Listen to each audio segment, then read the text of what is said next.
At its height, Baiae outshone even Capri as Rome's capital of excess, where emperors vanished into marble palaces and sulphur springs, while senators whispered of scandal and assassination. Everyone knows it's now a sunken ruin, but few realize it wasn't destroyed in a day. The pleasure city slowly drowned as the land itself breathed and collapsed beneath its own opulence. Scientists now say the true cause goes deeper than any volcanic eruption or fallen empire. The reason Baiae vanished into the sea is stranger and more unsettling than you've ever heard, and understanding it could change how we see both ancient power and the hazards beneath our feet. So, how did a city of limitless indulgence become a warning lost underwater? The Roman elite craved escape, and Baiae delivered it in excess. By 80 BC, the town had become the playground of senators, generals, and socialites, a place where the rules of Rome seemed to dissolve in the steam rising from its sulphur springs. Villas sprawled across the hillside, each one outdoing the next in extravagance. Julius Caesar's own retreat overlooked the bay, its marble columns catching the sunlight as guests drifted between shaded colonnades and lush peristyle gardens. The air shimmered with the scent of blooming laurel and warm mineral water. By the 1st century, Baiae rivaled the size of Puteoli, the main commercial port nearby, yet its purpose was pure pleasure. The city's fame rested on its baths, feats of engineering that turned volcanic heat into luxury. Roman architects shaped the landscape into domed sanctuaries, channeling hot springs into vast pools. The so-called Temple of Mercury, built in the late Republic, held a swimming pool beneath a soaring dome nearly 70 feet wide. Later, Hadrian commissioned the Temple of Venus, a marvel with an octagonal shell and a circular pool, ringed by a balcony where the privileged could look down on the spectacle below. Another, the Temple of Diana, stretched almost 100 feet across, likely serving as a casino where fortunes changed hands in the flicker of lamplight. Baiae's reputation was more than rumor. Writers described it as a den of indulgence, where the city's most powerful came to gamble, drink, and pursue pleasures forbidden at home. Clodia, a notorious beauty of the late Republic, was accused in court of living like a harlot at Baiae. The poet Ovid called it a place where vice knows no bounds. Even the Emperor Hadrian chose to spend his final days here, dying in Caesar's villa in 138 CE gardens unfurled beside the sea, their shaded paths leading to private dining rooms and hidden alcoves. At night, music drifted from marble terraces as guests feasted and plotted. Beneath the surface glamour, whispers of scandal and betrayal wound through the air. Yet for centuries, the city's allure only grew. The wealthy believed they could shape nature to their will, taming volcanic heat and building palaces on shifting ground. In Baiae, pleasure was the only law, and the risks seemed distant, almost unreal. The ground beneath Baiae was never still.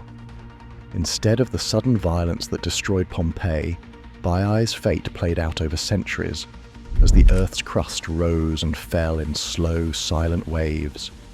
This phenomenon, known as Bradyseism, is the restless breathing of the planet itself, a gentle heaving and sinking driven by the shifting magma chambers deep below the Phlegraean Fields.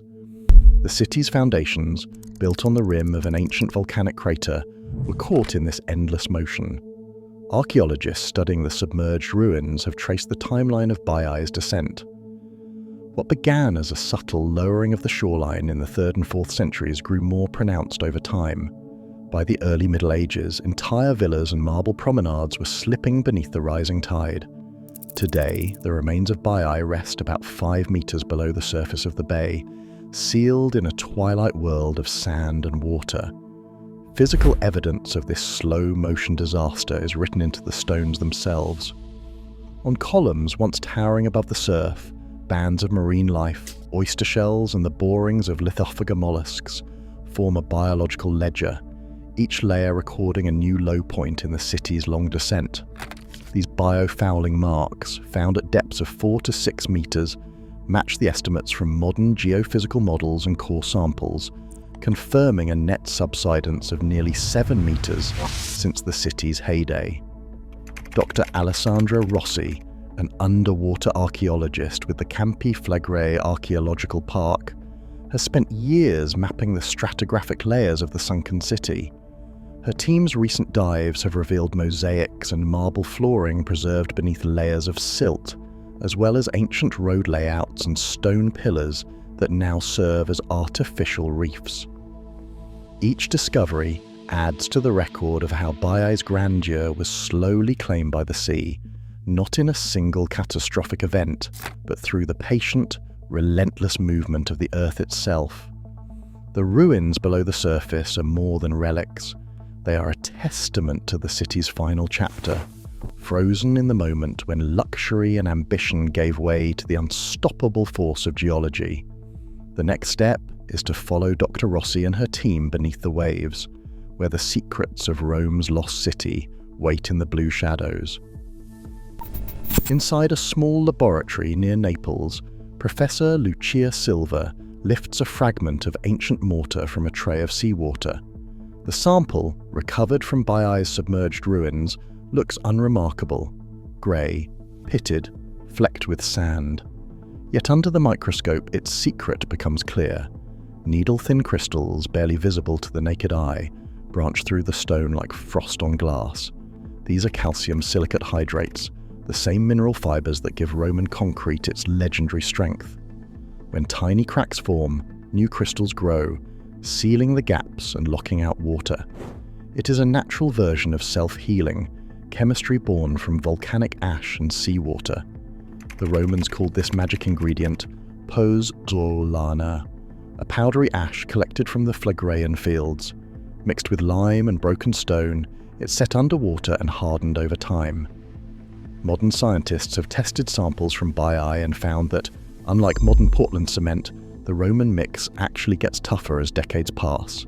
The secret lies in the volcanic minerals, aluminum and silica, that react with seawater to form a dense, fibrous network. Even after centuries beneath the bay, the mortar holds together, resisting the forces that shattered marble and brick. Professor Silva explains that this chemistry did more than build seaside villas. It inspired the Romans to engineer harbours, domes and monuments that still stand today.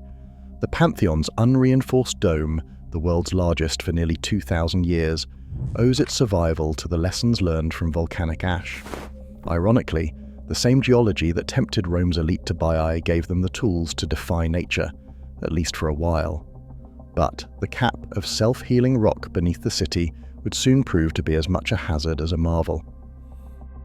In September 1538, the ground west of Naples convulsed for a week. A new mountain, Monte Nuovo, rose from farmland as steam and ash darkened the sky. Villages vanished beneath layers of volcanic debris, and the coastline shifted overnight. This was not an isolated event, but the latest outburst from the restless Campi Phlegraean caldera, the same volcanic field that cradled Baiae. The land beneath the bay is shaped by a thick layer of volcanic tuff, pressed tight by centuries of mineral-rich fluids and volcanic gases.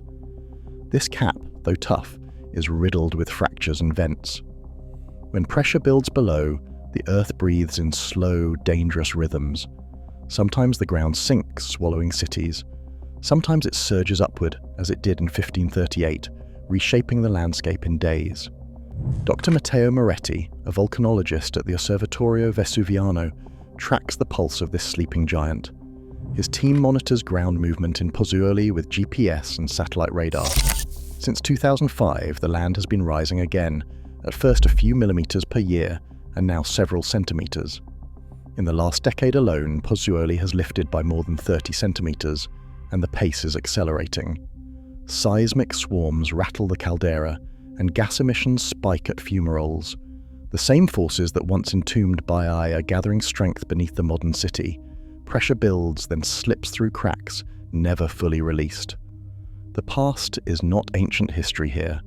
The ground remembers every breath, every collapse, every eruption. Baiae's ruins are a warning. Beneath the calm surface, the bomb still ticks. Today, the ground beneath Pozzuoli rises again, and scientists warn Campi Phlegraean is Europe's most closely watched volcano. The luxury once built atop shifting earth is a caution. When nature moves slowly, History can vanish before anyone notices. What foundations are we building on now?